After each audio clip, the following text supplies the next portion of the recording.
On my own Elon Island, I constructed a virtual recreation of the Apollo 11 landing site with full detail, including the American flag, a full-scale model of the LEM, all the science instruments, the map of all the craters. You can walk around. You can put on boots and leave little moon prints behind you as you walk around.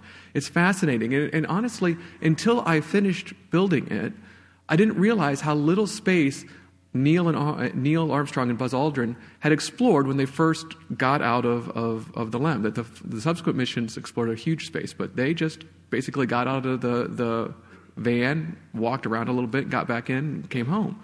And Second Life does a really good job of giving you that sense of place. Another project that my students helped build as part of their final project was during the Bali conference, they built a house that they called the Carbon Footprint House. And in the Carbon Footprint House, all the appliances like your computer or the lamps or your coffee maker have a green gas oozing from them that's proportional to the amount of greenhouse gases emitted by them somewhere else in the world. It demonstrates visually what the carbon footprint is. This is an excellent example of what you can do in Second Life that you couldn't possibly do in the real world.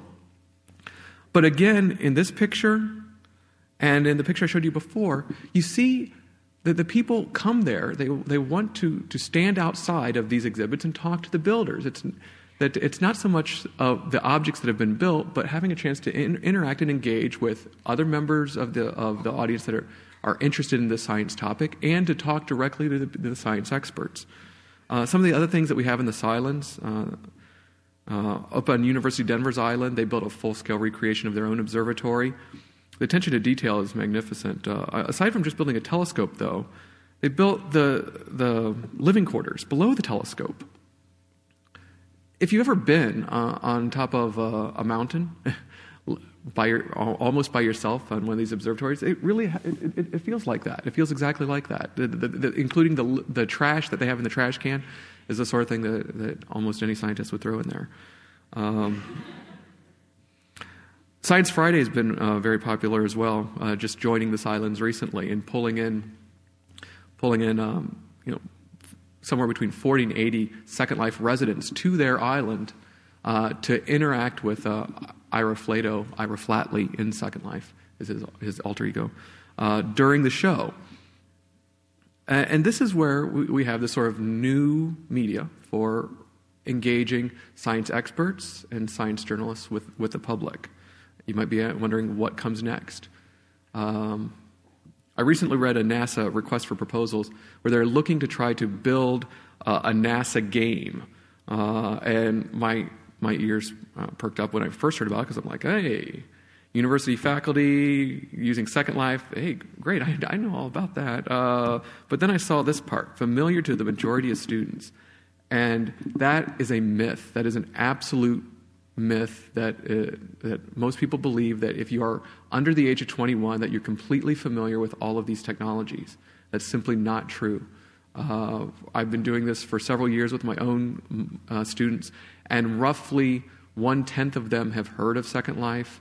And even after using it for an entire semester, about 1/10 of them will be struggling and saying, Dr. Kreider, this just doesn't make sense. Why are you having me go into a virtual world where there are furry people? What does that have to do with astronomy? And I try to chalk that up as a cultural learning experience that they got, akin to going to a foreign country, which is actually pretty close to the truth. I've taken study abroad classes to Mexico, and this is a little bit stranger than Mexico. But this familiarity will change. Any of you played the Nintendo Wii? Heard of it? There's 6 million units of that sold, and everyone that's played that is familiar with the concept of the Mii, the little character that you make that represents yourself on the Nintendo Wii. But if you want to go further, you have things like Webkinz, where you buy a little stuffed animal. You go online. There are 1 million kids that have bought stuffed animals and registered them with this online website designed to be a scaled-back version of Second Life. Likewise, the intensely popular Club Penguin, which when I first heard about it, like, what's so great about being a penguin? But you have 4 million kids that all go in and pretend to be penguins talking to other penguins. You think that's good? Barbie girls. Girls don't go home and play with plastic Barbies. They go home, and 10 million girls every afternoon go and pretend to be virtual Barbies talking to other virtual Barbies in an online world. This is the future of our children communicating with each other. The students that come to college today are not ready to go into the virtual world. They're more like those of us in the audience. But when these elementary school kids and middle school kids come to college, they will be fully aware of this technology, familiar with it, and expecting it. So let's imagine what that RFP, that request for proposal from NASA, should or could look like. Have you heard of America's Army? A video game created by the U.S. Army as a recruiting tool. Looks kind of like this. You have a gun and you shoot things. If you're going to retool that for NASA, you have a gun and no, we don't. We don't want to do that, so we won't shoot things. Maybe we'll lay out science experiments like the solar wind collector, or if people don't understand that, we can just go plant a flag.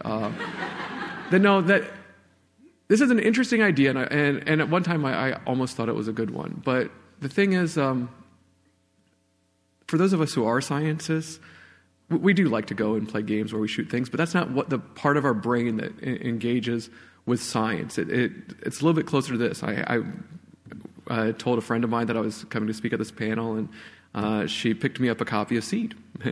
And on the back cover was this, a Second Life Island, which is one that I actually laid out for NASA about 2 years ago when NASA came into Second Life and came to our museum and said, you guys are the experts on setting up science education things. What should we do? And I said, well, you want to set up something that kind of looks like the moon, but that people can build things. So they can build their own things. So in Second Life, we call it a sandbox. And they did. And the things that you see in this picture weren't built by NASA or paid for by NASA. NASA paid for the little plot of land and set up the thing that looked like a barren moonscape.